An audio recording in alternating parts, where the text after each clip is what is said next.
जय राधा माधवा जय कुंज विहारी जय राधा माधवा जय कुंज विहारी जय कुंज विहारी जय कुंज विहारी। जय ओम विष्णुपाद परम से परजाकाचार्य स्तोत्र divine grace श्री भक्तिवेदांत स्वामी श्रीला प्रभुपाद की जय। अनंत कोटि वैष्णव वृंद की जय। ISKCON Founder-Acharya divine grace भक्त श्रीला प्रभुपाद की जय। All glories to Hare Krishna, all glories to Hare Krishna, all glories to Hare Krishna, all glories to Shri Guru and Gauranga, all glories to Srila Prabhupada. Om Namo Bhagavate Vasudevaya. Om Namo Bhagavate Vasudevaya. Om Namo Bhagavate Vasudevaya. Narayanam Namaskritya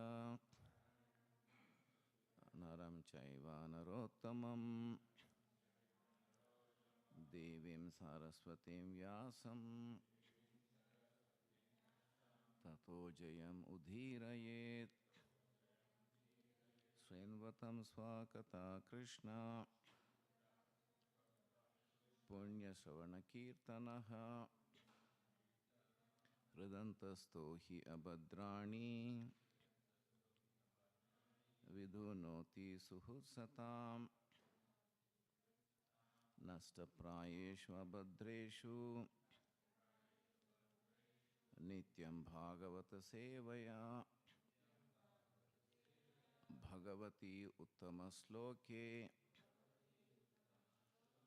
Bhaktir Bhavati Naistiki.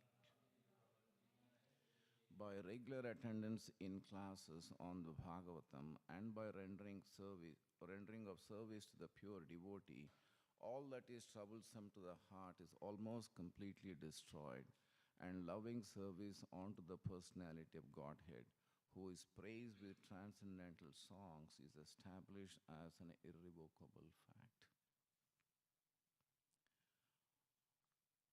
So, Canto 6, Prescribed Duties for Mankind, Chapter 3, Yamaraja instructs his messengers.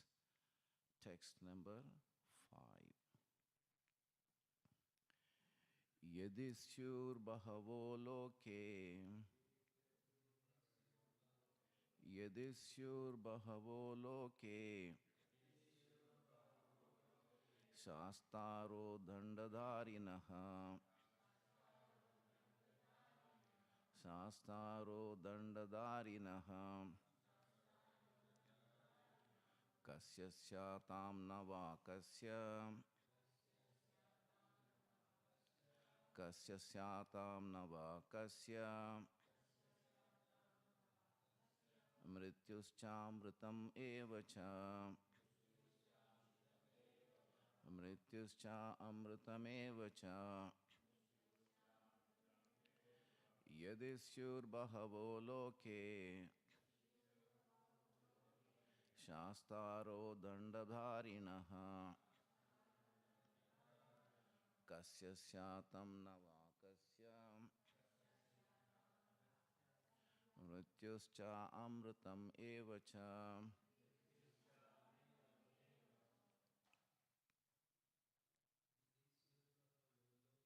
Yadisyur bahavo loke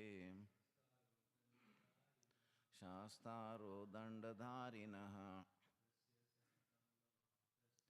Kasya syatam navakasya Mrityuschamritam evacha. Yadisyur bahavo loke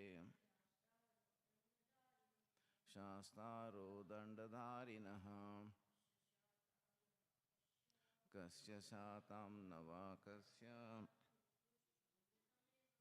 mrityuschamritameva va yadishchurbahavo loke shastaro dandadarinaha kasya syatam navakasya evacha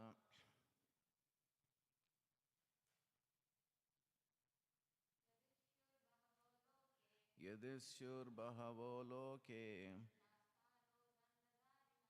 shastaro dandadarinaha kasya syatam navakasya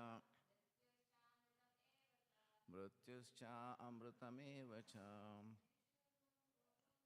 yadishchurbahavo loke shastaro dandadarinaha kasya syatam navakasya mrityuscha amritameva va yadishchurbahavo loke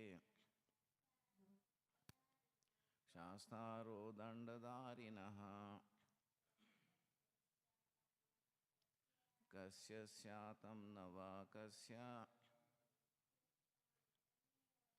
mrityuscha amritameva va.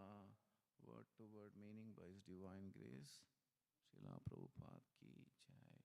Yadi, if, syuhu, there are, bhavaha, many, loke, in this world, shastaraha, rulers or controllers, dandadarinaha, who punish the sinful men,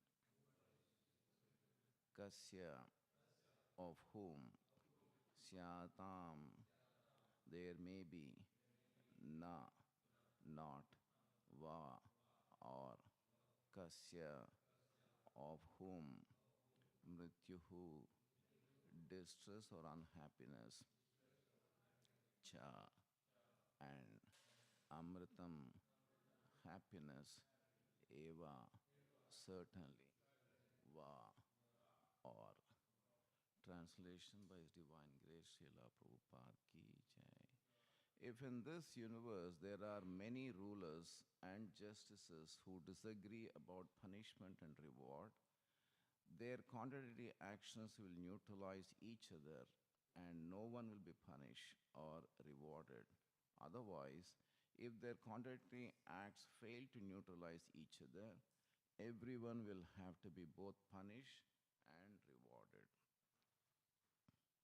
So if in this universe there are many rulers and justices who disagree about punishment and reward, their contradictory actions will neutralize each other and no one will be punished or rewarded. Otherwise, if their contradictory acts fail to neutralize each other, everyone will have to be both punished and rewarded. Maybe we can see through this our own personal examples how contradictory actions can neutralize, especially in a grahastha family where parents, both wife and husband, or father and mother, agree with each other or disagree with each other. So therefore, how is the, I wouldn't say punishment, but a correction failure takes place towards the children, because the children take the advantage of the disagreement between the parents, and it could actually lead to catastrophe in children's life. And we'll take one example because this happened to one of my cousin's family, how the children's life has been to a greater extent has deviated from Vedic culture. Now purport by Srila Prabhupada. Because the Yamadutas had been unsuccessful in carrying out the order of Yamaraj, they doubted whether Yamaraj actually had the power to punish the sinful.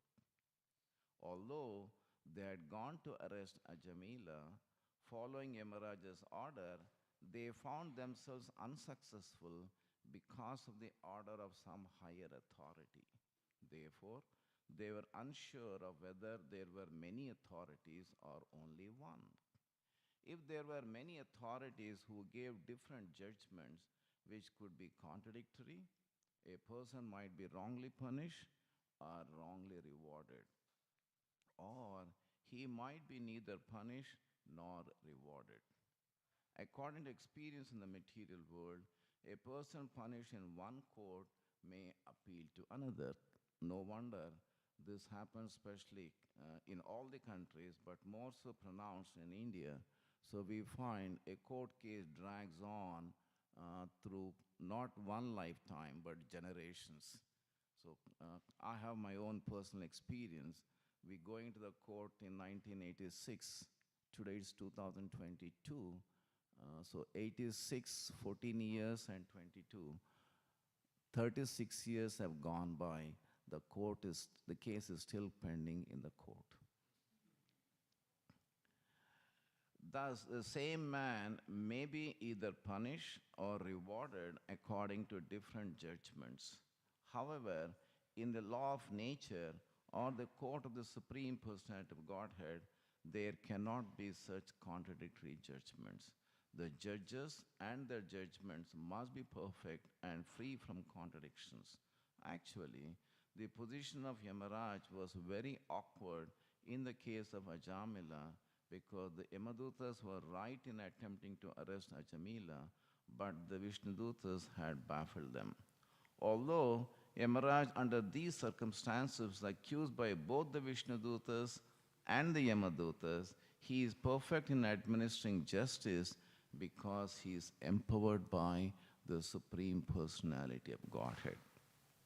Therefore, he'll explain what is his real position is and how everyone is controlled by the Supreme Controller, the Personality of Godhead.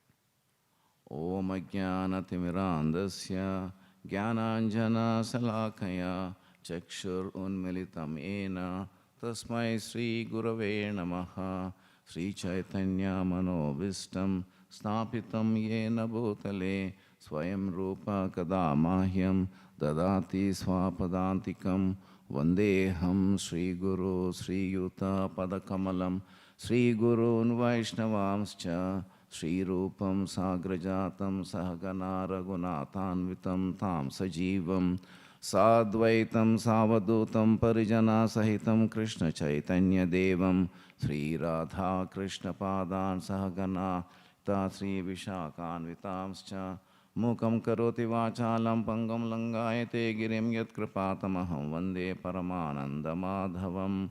The Supreme Personality of Godhead as the form of Sachitananda, Vigraha, transcendental bliss, knowledge and eternity. I offer my respectful obeisance unto Him who turned the dumb into eloquent speakers and enables the lame to cross mountains. Such is the mercy of the Lord.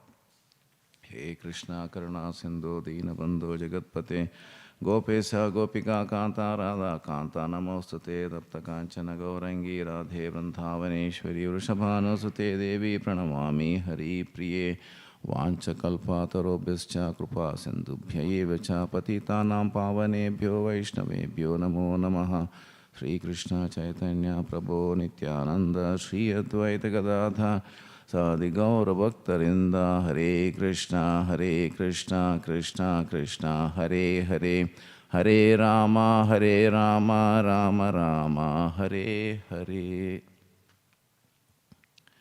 So we find that the whole of the last chapter, there was the last two chapters, we have seen the conversation taking place between Yamadutas and Vishnudutas on a single soul, which is Ajamila. It's interesting, isn't it? Two personalities, or personalities from the spiritual world and the personalities from the higher planetary system, both are fighting for not a mass number of souls, but just one soul, Ajamila.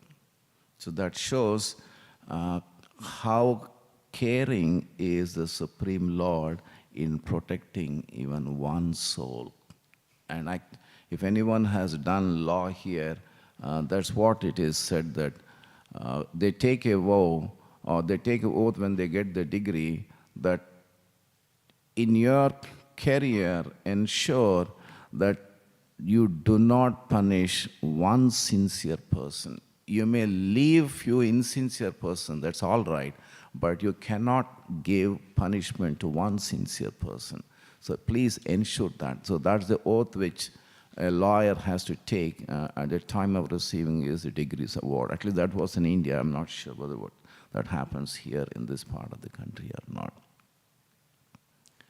So we find here Yamadutas have argued, they put up their case, and they gave so many reasons for punishing Ajamila, but all those arguments were just negated by Vishnudutas. And because of that, we find the Yamadutas were bewildered. The Yamadutas were confused because so far in their professional career of those Yamadutas, no one had stopped them. No one dare stop them. Actually, no one can see them, so let alone stopping them. But in this case, 4 powerful personalities, they said, hold on, you cannot take our customer. He belongs to us. Now from this we find the subsequent action of Ajamila, that he goes to Haridwar and then he perfects his life. If we take that as the cue, we often read from Srila Prabhupada's purport, there are 3 types of persons in this world. One who reads, understands, observes, realizes, and puts into practice. And such a person is considered to be the first-class person. And then the second class of person is someone who experiences, having experience, then the person undergoes a change in the consciousness and take the corrective measures. So that's the second class person. And the third class person is a person who even after experiencing does not change. He continues with his whole habits. So Ajamila belongs to which category?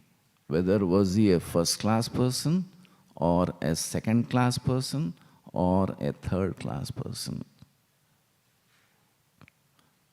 What do we reckon that? Second class. Thank you, Prabhu. And to what category this august body which is here in the class and hearing on the remote belong to?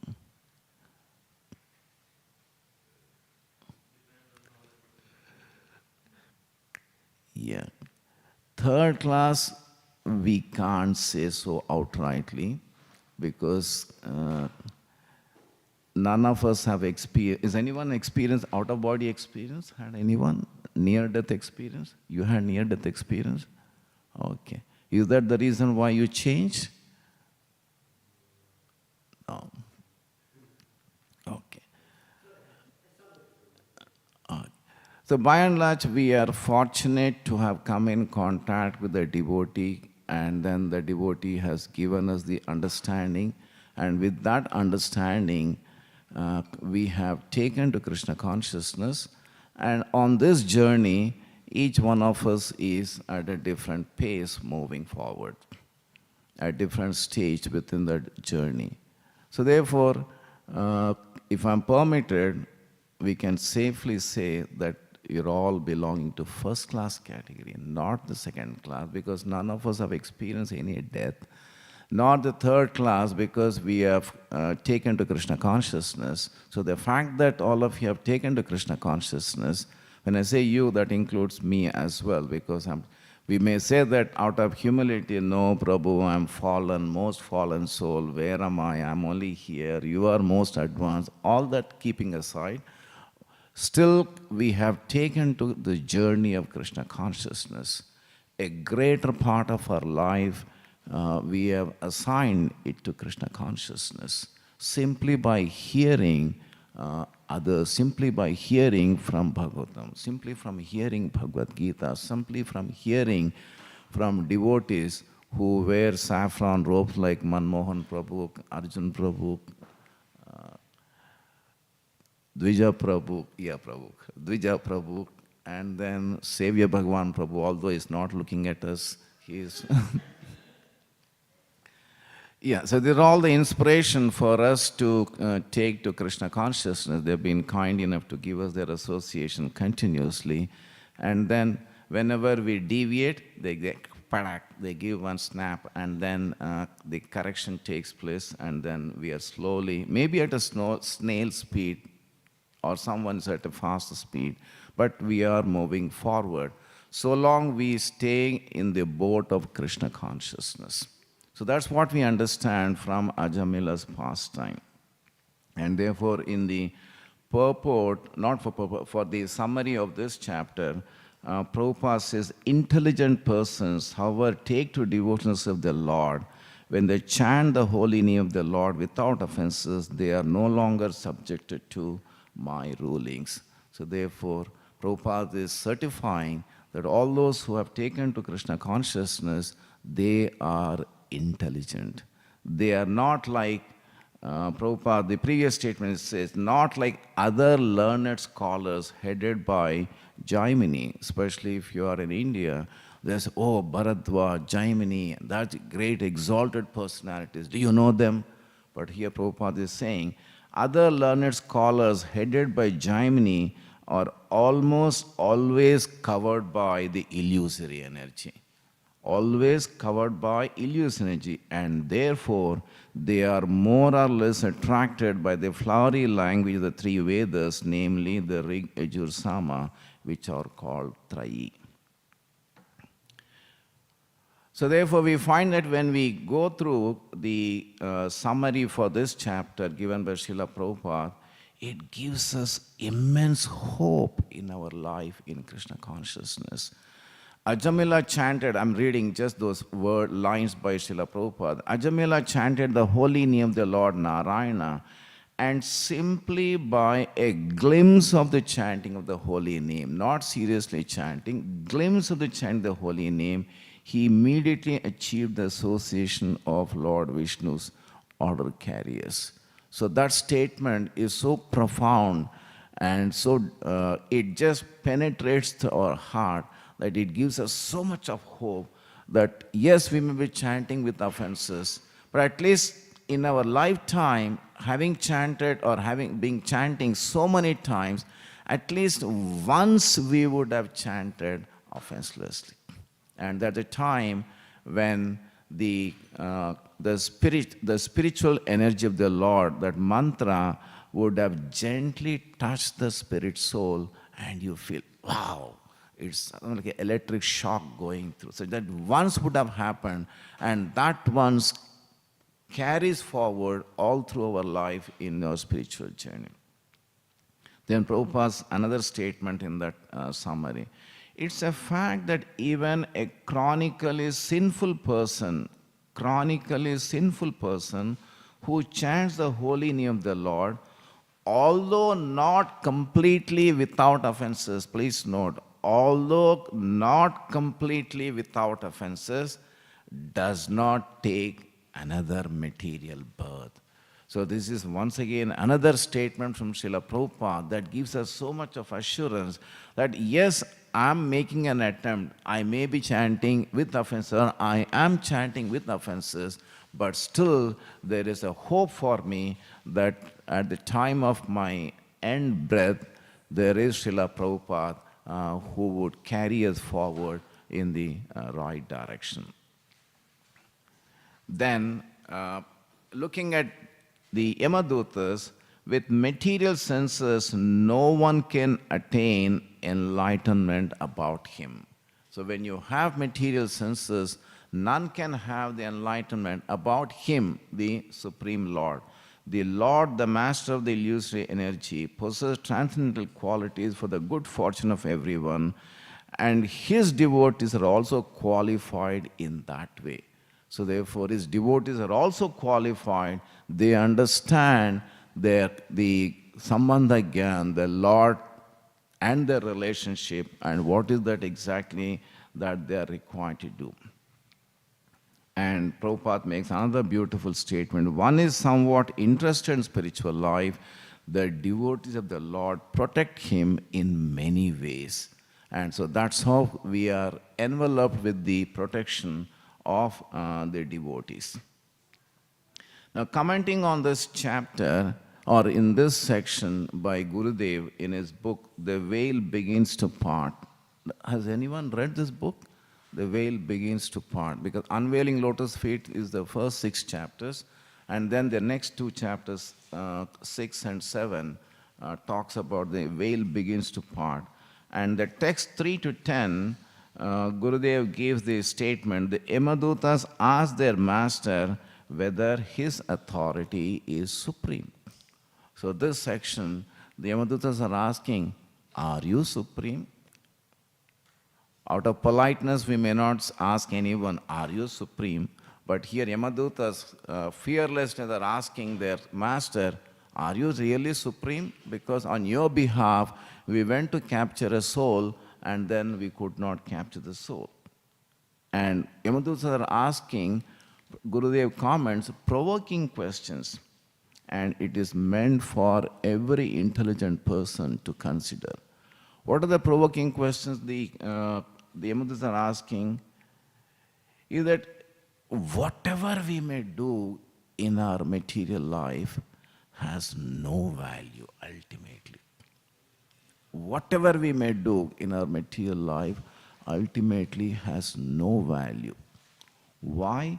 Because the death is undeniable, and the time once we die, whatever so-called one has achieved, everything is gone. It becomes zero. So recently I was reading CNN, and Tesla's chairman, what's his name? Whatever he is. Tesla's chairman, he was given the Best of the Times Award. They have a magazine, and that gives every year the person who contributes significantly, and obviously that magazine looks at the person who contributes significantly in terms of wealth. And therefore, his personal wealth has shot up from some X billion to X billion. So he has achieved billions, more than 100 billions in 1 year, and therefore he was given the award. And in his response, the chairman, he says, he works every week 100 hours.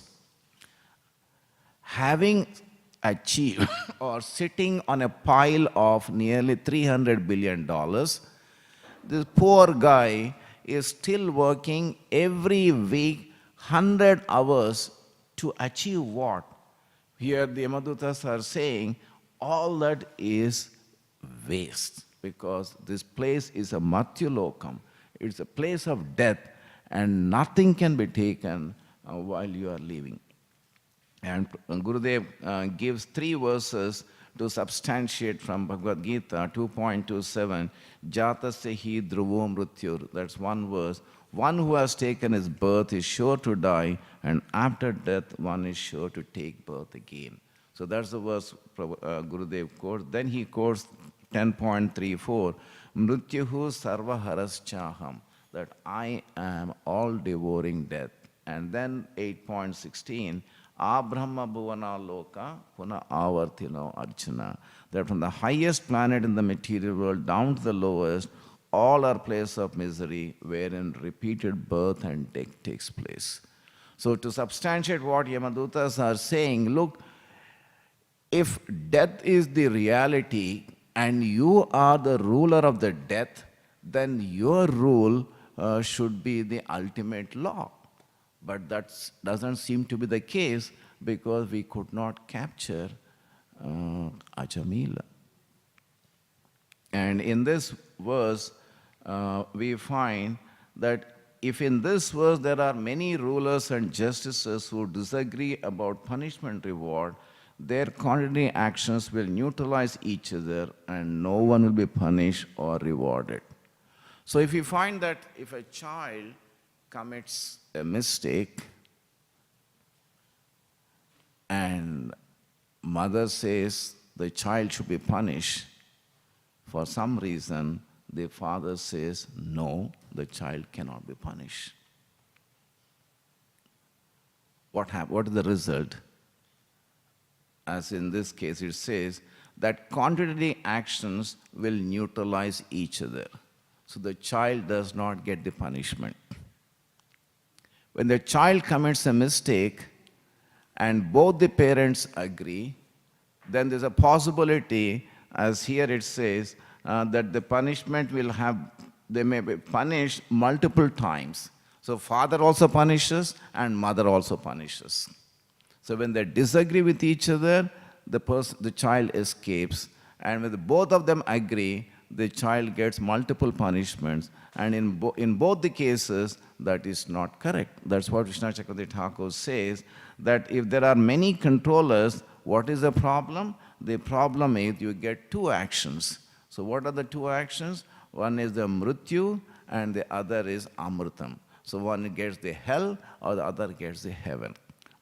So these are two things will happen.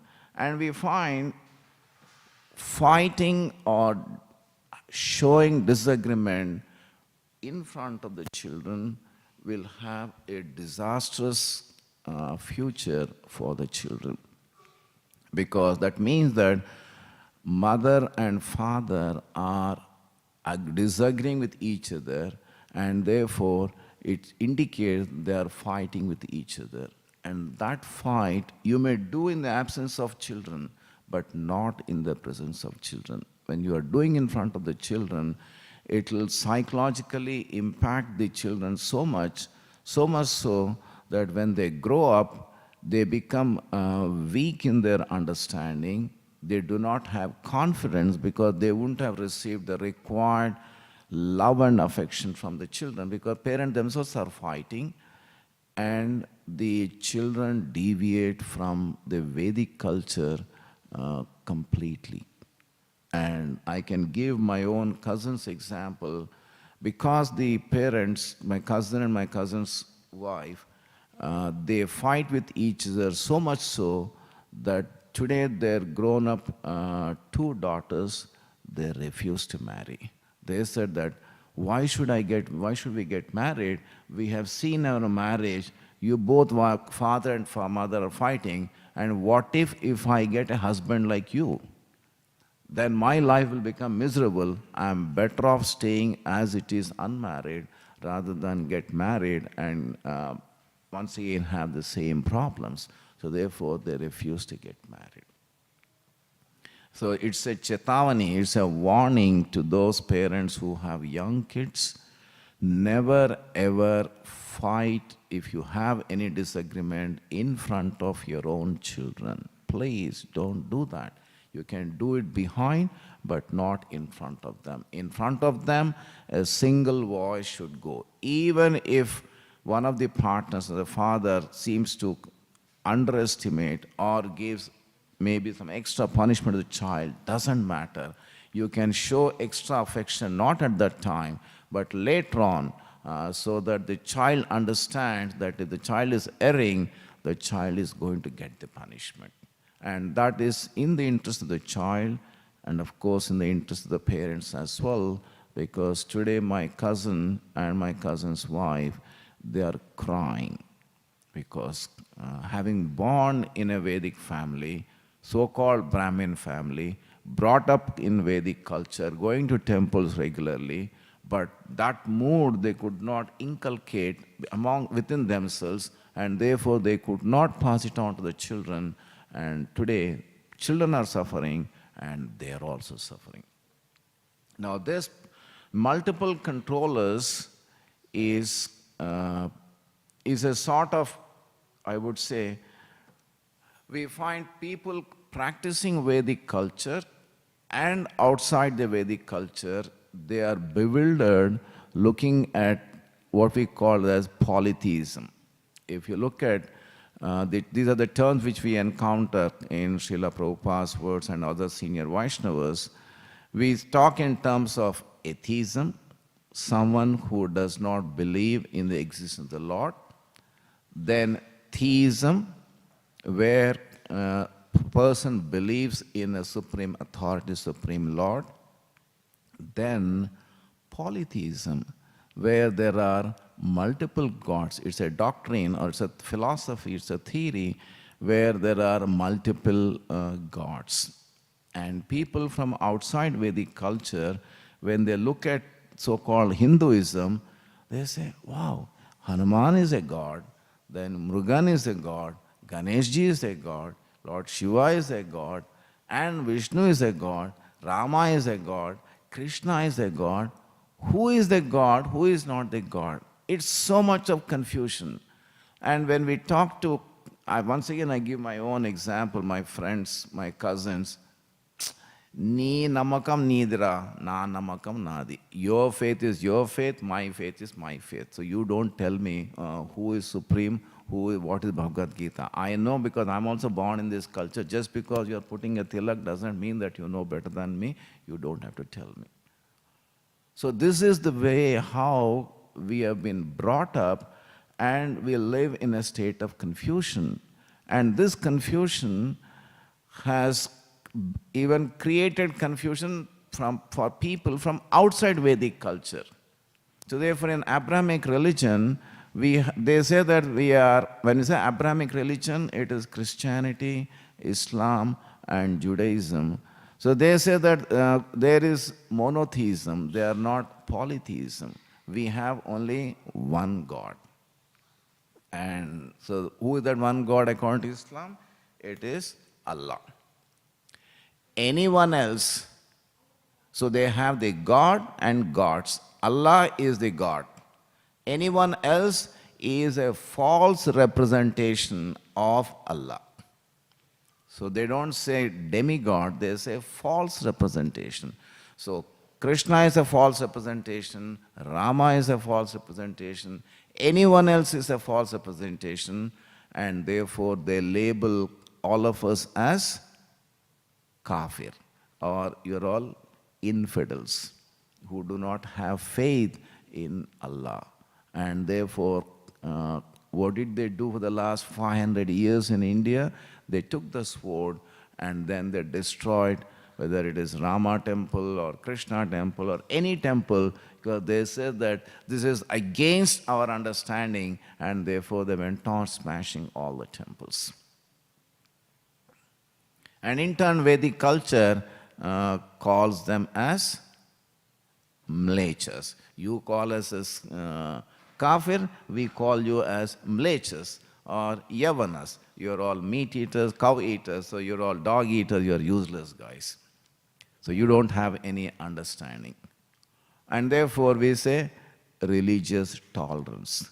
When the word itself is incorrectly coined, religious intolerance, indicating, well, my religion is superior, but somehow I'm tolerating you. Imagine if wife and husband says that I tolerate you in our relationship. It means that I'm superior to you, somehow mera bajnasi bhi or whatever it is, I've entered into your marriage relationship and I'm tolerating you. But that is not Vedic culture. Vedic culture is, it is the respect. It's not religious tolerance, but it is religious respect. You want to worship, you worship. We also worship. So we respect whatever they are doing in as much as we expect them to respect what we are doing. It's not that you come with force just because you're in power and then come and destroy our temples or destroy our culture. That's not the way how the Vedic culture looks at it. So the concept of polytheism is so wonderful in the sense that it is not in that term it is polytheism, because we don't say that we are many gods, but we have one controller, and that controller is assisted by the other devatas. So that clears the so-called confusion within the followers of Vedic culture and people coming from outside Vedic culture also. That also, it clears them that, well, when these people are showing Ganesha or Shiva or Murugan or Hanuman or anyone, what they're trying to say, there's only one controller, but the rest of them, as Srila Prabhupada, I think the first person who was given the name Devata as a demigod. So that within ISKCON, even a guy who comes for the first time, sits in Bhagavatam class, any class for one session, he understands, well, there is a supreme controller and there are other controllers, but the other controllers are not the supreme controller, but they are only devatas. And the beauty of this culture, Vedic culture, is that it addresses the requirement of everyone's level. Unlike Abrahamic religion, where it says that either you worship Allah or you are infidel. Because they consider rest of them are the manifestations of, if you want to say, of Satan or Shaitan. They are not of Allah, because so Krishna is not from Allah, he is from Shaitan. So he's a demon, he's a devil, so therefore you cannot take anyone's help. Either you worship him or you don't worship him. But contrast that with Vedic understanding. So if you see the series of Bhagavad Gita verses 7.20 to 7.23, in 7.20, we say that the famous verse, Kaimaistair kritak jnana prapadyante anya devata. So there, Krishna is saying, Anya Devata, those whose intelligence has been stolen by material desires, surrender onto demigods and follow the particular rules and regulations of worship according to their own natures. So therefore, Krishna is not rejecting a person who is trying to follow others. He is saying that, well, they are the other Anya Devatas, and when you worship them, it's fine, because it's better than not worshipping at all. So there is a difference. I think this is what we were giving as an example when doing Bhakti Shastri. A parent sees one child and he scores, let's say, 60%. And the parent praises that child. Wow, you have done so well, because in India, 60% is first class. At least in South India, when we did, if you score 60%, it means that you are a first-class student. 70% is a distinction, and 80% is high distinction. So someone who has scored 60%, the parent praises, you are a first-class boy or a first-class daughter. But the second child comes back, and then with the same 60%, and the parent becomes very angry. You rascal, you have scored only 60%. And someone who is observing the behavior of the parent towards the two children, the first child, the parent has praised is 60%, but the second child, the same parent is scolding that, how is that you have only scored 60%, you should have scored 80%. Now what does that mean? That the first child's capability is only 40%. But he scored 60%, so therefore the parent has all the praise for the child that, well, you have done well done. From 40% you have moved to 60%. But for the second child, he is capable of scoring 80%, but he scored only 60%. So therefore the parent pulls that child. Why is that you scored only 60%? Bring that same example related to in this verse. So here Krishna is saying, okay, instead of not worshipping at all, you are worshipping at least Anya Devata. So it's like a child who's scoring 40% scores 60%. So similarly here, person who's not at all worshipping is at least is worshipping Anya Devata. And so what does Krishna, how does Krishna reciprocate? He says in the next verse, Yo yo yam yam tanum bhakta. So therefore he said, I am in everyone's heart the super soul. As soon as one desires to worship some devata, I make his faith steady. So when a person takes to worship of Anya Devata, Krishna is not rejecting that person, is not rejecting that child, unlike Abrahamic religions where they say either you worship Allah or you are condemned. Whereas here, Vedic culture is saying, well, you worship me, but if you can't worship me, at least you are worshipping Anya Devata, that's wonderful, and I'll make your worship or your faith steady in that particular Devata. So this is the beauty of Vedic culture. And then, next verse it says, endowed with such a faith, he endeavors to worship a particular demigod and obtains his desires. But in actuality, these benefits are bestowed by me alone. And then Krishna says, the next verse 23, men of small intelligence worship the demigods. Therefore, he gives a conclusion. Okay, fine, you are not able to worship me. There is a gradations. You can worship Anya Devatas. Whatever faith you have, I'll make it steady, and then you gradually grow. But he's giving his conclusion. Men of small intelligence worship the demigods. Those who worship the demigods go to the planets of demigod, but my devotees ultimately reach my supreme planet. So therefore, Krishna is contrasting, well, you have a choice. Either you want to take a gradual path, you worship some devata, Anya devata, you gradually elevate your consciousness. Whatever benefits you are getting, those benefits you are getting only because of me. They are only giving what I am giving to you, and therefore gradually you become elevated. And one day you will come to me. But that's a long drawn process, and it can go for millions of years. It's not just one birth, two births, but uncountable number of births one has to travel through that journey to come to me. But those who can come to me, those who worship me I consider them as the more intelligent persons. So therefore, this is how we can see the contrast between the Abrahamic religions or other religions versus the Vedic culture.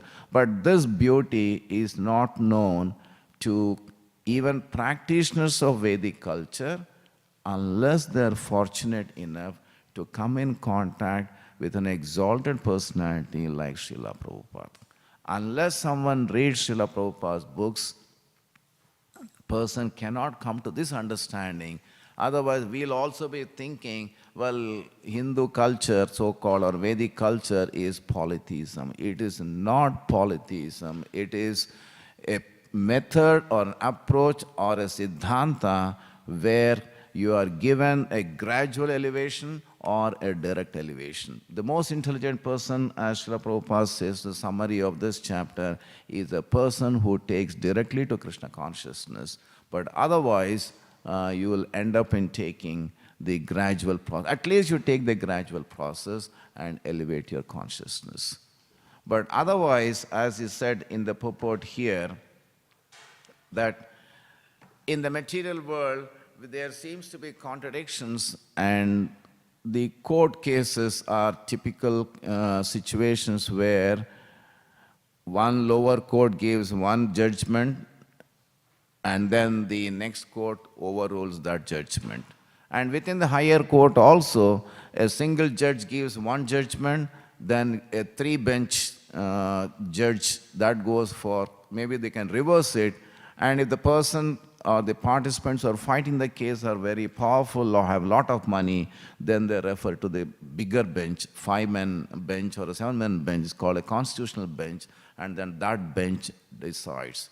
But there also, they understand that the judges can differ, and therefore they take an odd number. It's not an even number. It's not a 2-man bench or a 4-man bench which is placed, but it's an odd number bench which is placed, so that the judgment, even if some of them are against each other, but still finally there will be a majority of the decision is taken, and that decision is enforced.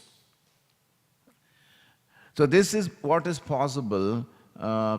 This is how we are trying to decide in the material world. But otherwise, there is the confusion of many devatas, anya devatas, one supreme Lord, polytheism, atheism, so many isms are there. So a summary of this verse we find that if people, they differ, it means that they do not really understand the ultimate laws of the Supreme Lord. And hence, there seems to be a sort of difference in opinion, and that difference in opinion, if it is enforced, either you give the punishment or you do not give punishment. And to ensure that who is the Supreme Lord, to establish that, even Yudhishthira Maharaj in his Rajasya Yajna, he says that who should be given the Adi worship or Agra Puja. And in that Rajasya Yajna, all the devatas were also present. So devatas and the higher planets were also present. And Mahajans like Bhishma, they were also present. And therefore they said, who should be given Agra Puja? The best of the personality of the universe should be given Agra Puja. And therefore Krishna was given Agra Puja to decide that he is the supreme controller, and rest of them are only helping him in managing the universal affairs. Yes, Yamadutas, to look at, they are very fearful because that befits their job. A lawyer wears a black dress because whatever they argue, it's all black, and therefore that befits, that is the fitting dress they need to wear.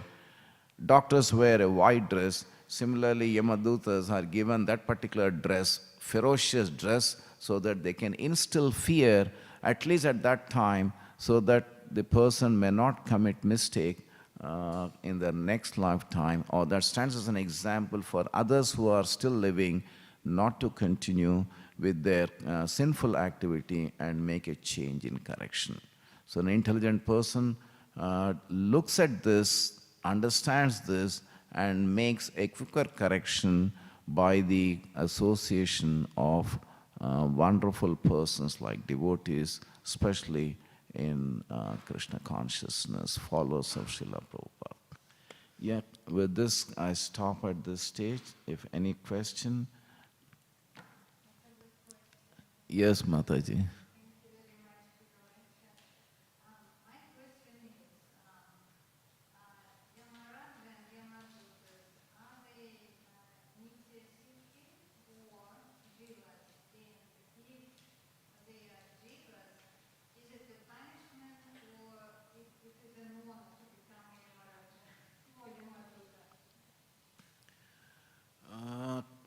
Yamaraj, it must be a position, because Indra is a position, Chandra is a position, so therefore these are all positions, I take it. And in that position, the personality happens to be a Mahajan. Now, it's a job given to them, the Yamadutas. Maybe they would have aspired for such a job. They wanted to enforce the law when they were, so therefore they qualified and they were given that job. So they are not Nitya Siddhas.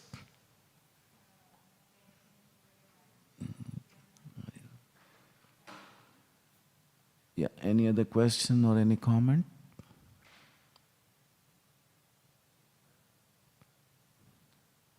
Okay then, Grandharaj Śrīmad Bhāgavatam ki jai, Srila Prabhupada ki jai.